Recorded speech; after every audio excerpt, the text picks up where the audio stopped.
Hi hello नमस्ते. कशा आहेत मैत्रिणींनो? मस्तच राहा. तर माझ्या नवीन रेसिपी चॅनलवर तुमचं स्वागत आहे. पाहू शकता इथे मी गवार घेतलेली, ही छान असे बारीक तुकडे करून घेतलेले आहेत. तर ही गवार आपल्याला स्वच्छ धुवून घ्यायची. ह्या गवारीपासून तुम्हाला छान असे मी एक रेसिपी करून दाखवणार आहे टिफिनसाठी. सकाळच्या घाई गडबडीमध्ये झटपट होणारी रेसिपी आहे. संपूर्ण व्हिडिओ पहा. तर इथे साहित्य घेतले बघा. कोथिंबीर घेतली थोडीशी, मी अर्धा टमाटा घेतलेला आहे, एक मीडियम साईजचा कांदा घेतला आहे आणि त्याचबरोबर लसूण थोडा घेतलेला आहे. तर हे कांदा आपल्याला छान असा बारीक चिरून घ्यायचा आहे. पाहू शकता मैत्रिणींनो, खूप झटपट रेसिपी आहे आणि छान आहे. तर चॅनलला कोणी नवीन असेल तर लाईक सबस्क्राईब करायला विसरू नका. छान छान कमेंट करा. व्हिडिओ कुठून पाहताय कमेंट करून नक्कीच सांगा. व्हिडिओ आवडला तर मैत्रिणींना नातेवाईकांना शेअर करा आणि अशा पद्धतीने एकदा रेसिपी तुम्ही करून बघा. खूप झटपट होणारी आहे आणि टेस्टी पण होणारी आहे. तर पाहू शकता कांदा मी असा बारीक चिरून घेतलेला आहे. हो, तुम्हाला एक जर कांदा दोन घालायचे असेल तर तुम्ही दोन पण कांदे घालू शकता ह्या भाजीमध्ये. पण गवार थोडी आहे, मला थोडी भाजी करायची, त्याच्यामुळे मीडियम साईजचा कांदा मी एकच घेतलेला आहे. तर इथे टमाटा मी अर्धा घेतलेला आहे. मोठा टमाटा होता त्याच्यामुळे मी इथे अर्धाच यूज करणार आहे. तर हे टमाटा पण आपल्याला छान बारीक चिरून घ्यायचं आहे अशा पद्धतीने. आपला टमाटा चिरून झाल्याच्या नंतर आपल्याला लसूण चिरून घ्यायचं आहे बारीक. तर छान टमाटा चिरून झालेला आहे. त्यानंतर लसूण चिरून घेऊया. तुम्ही लसणाची पेस्ट करून पण टाकू शकता किंवा असा लसूण ठेसून पण टाकू शकता, पण इथे मी चिरून टाकणार आहे. प्रत्येकाच्या आवडीवर असतं मैत्रिणींनो आणि प्रत्येकाची पद्धत वेगवेगळी असते भाजी बनवायची पण तुम्ही अशा माझ्या पद्धतीने एकदा करून बघा. खूप छान भाजीला टेस्ट पण येते आणि झटपट होणारी आहे रेसिपी. तर कोथिंबीर आपण आता चिरून घेऊया. लसूण चिरून झाला आहे आपला.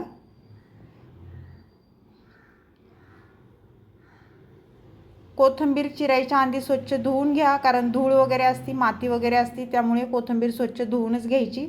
त्यानंतर आपल्याला चिरून घ्यायची. बघा कोथिंबीर छान बारीक चिरून झालेली आहे. तर कांदा, कोथिंबीर आणि टमाटा आणि लसूण एवढं काही साहित्य लागत नाही. एवढ्या साहित्यामध्ये आपली रेसिपी छान मस्त होती. तर इथे कढई ठेवली बघा गॅसवर आणि कढई आपली गरम झाल्याच्या नंतर आपल्याला त्याच्यात तेल टाकून घ्यायचे. साधारण मी इथे एक पळी तेल टाकून घेते. भाजी थोडी आहे त्याच्यामुळे मी इथे एकच पळी तेल टाकून घेतलेले आहे. तेल तुम्ही तुमच्या अंदाजे कमी जास्त करू शकता. तेल तापल्याच्या नंतर आपल्याला त्याच्यामध्ये एक चमचा जिरं टाकून घ्यायचे. बघा जिरं छान फुललं की त्यानंतर लसूण टाकून घ्यायचं आहे. लसूण पण तेलावर छान परतून घ्यायचं आहे अशा पद्धतीने. लसूण थोडा परतल्याच्या नंतर आपल्याला मीडियम साईजचा मी कांदा घेतला होता बारीक चिरून, तो टाकून द्यायचा आहे.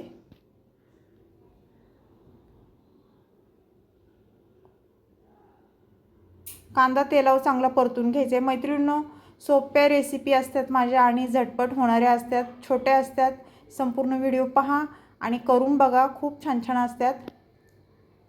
कांदा थोडा परतल्याच्या नंतर आपल्याला मीडियम साईजचा मी अर्धा टमाटा कापून घेतलेला तो टाकून द्यायचा आहे आपल्याला कढईमध्ये. टमाटा पण कांद्यासोबत चांगला परतून घ्यायचा आहे. पाहू शकता चांगला मऊ होईस्तोवर कांदा टमाटा आपल्याला परतून घ्यायचा आहे.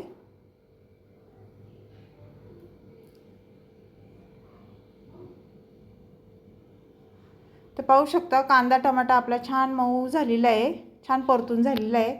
त्यानंतर पुढे काय करायचे मैत्रिणींनो, ह्याच्यामध्ये मी एक चमचा हळद टाकून घेणार आहे. छोटा चमचा आहे. एक चमचा हळद टाकली. त्यानंतर इथे धना पावडर टाकायची आपल्याला एक चमचा. त्यानंतर कांदा लसूण मसाला एक चमचा टाकणार आहे. तिखट तुम्ही तुमच्या अंदाजे कमी जास्त करू शकता, कारण भाजी थोडी आहे त्यामुळे मी एक चमचा लाल तिखट टाकलेलं आहे. इथे पावभाजी मसाला घेतला आहे, तो पण मी एक चमचा टाकून घेणार आहे. पावभाजीने कसं भाजीला खूप छान टेस्ट येते, त्याच्यामुळे आपल्याला एक चमचा पावभाजी मसाला पण टाकायचा आहे. तुम्हाला जर नसेल आवडत तर तुम्ही नाही टाकला तरी चालेल. गवार स्वच्छ धुवून घेतलेली ती टाकून दिलेली आहे आणि गवार आपल्याला हे कांद्यासोबत मसाल्यासोबत छान परतून घ्यायची अशा पद्धतीने. पाहू शकता तुम्ही. शिजायला बिलकुल पण टाईम लागत नाही मैत्रिणींनो. वाफेवर ही गवार मस्त अशी शिजली जाते. ते छान परतून झाल्याच्या नंतर आपल्याला चवीनुसार मीठ टाकून घ्यायचे, पाहू शकता। मीठ टाकून झाल्याच्या नंतर भाजी परत एकदा छान मिक्स करून घ्यायची।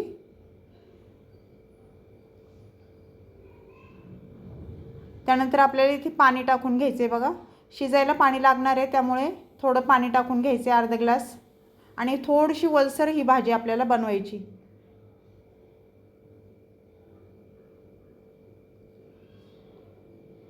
त्यानंतर एक 5 मिनिटं आपल्याला झाकण ठेवून घ्यायचे आणि मीडियम गॅसवर ही भाजी आपल्याला होऊन द्यायची बघा। 5 मिनिटाच्या नंतर परत झाकण खोलून भाजी चेक करायची, पाहू शकता मस्त अशी भाजीला उकळी पण आलेली आहे आणि रंग पण खूप छान आलेला आहे।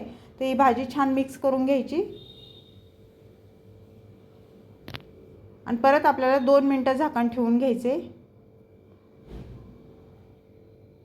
2 मिनिटाच्या नंतर झाकण खोलून परत पाहायचे आणि भाजी चेक करायची, पाहू शकता भाजीतलं पाणी पण आपलं संपूर्ण आटलंय, थोडीशी ओलसर भाजी झालेली आहे।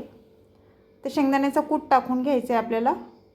भाजी शिजल्याच्या नंतर मैत्रिणींनो शेंगदाण्याचा कूट टाकायचा आहे, थोडी कोथिंबीर वरून टाकायची आणि एकदा भाजी परत वर खाली छान मिक्स करून घ्यायची अशा पद्धतीने। एवढी मस्त लागते मैत्रिणींनो ही भाजी, चपातीसोबत भाकरीसोबत तुम्ही काय सोबत पण खाऊ शकता। गवारीची अशी चमचमीत ही भाजी तुम्हाला कशी वाटली मला कमेंट करून नक्कीच सांगा मैत्रिणींनो। कोणाला कोणाला ही रेसिपी आवडली, 1 मिनिट वाफ काढून घ्यायची आपल्याला झाकण ठेवून।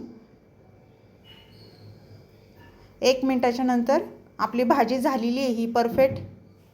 तर ही रेसिपी तुम्हाला गवारीची कशी वाटली मला कमेंट करून नक्कीच सांगा। चॅनलवर कोणी नवीन असेल तर लाईक सबस्क्राईब करायला विसरू नका। छान छान कमेंट करा, व्हिडिओ कुठून पाहताय कमेंट करून नक्कीच सांगा। आणि अशा पद्धतीने तुम्ही ही गवारीची रेसिपी करणार का मला कमेंट बॉक्समध्ये नक्कीच सांगा। अशीच रेसिपी घेऊन मी पुन्हा हजर होईन, तोपर्यंत सर्वांना बाय मैत्रिणींनो। लाईक करायला विसरू नका आणि रेसिपी ही करून बघा, खूप छान होती आणि झटपट होती। तर पुन्हा भेटू आपण अशीच रेसिपी घेऊन, तोपर्यंत सर्वांना बाय मैत्रिणींनो।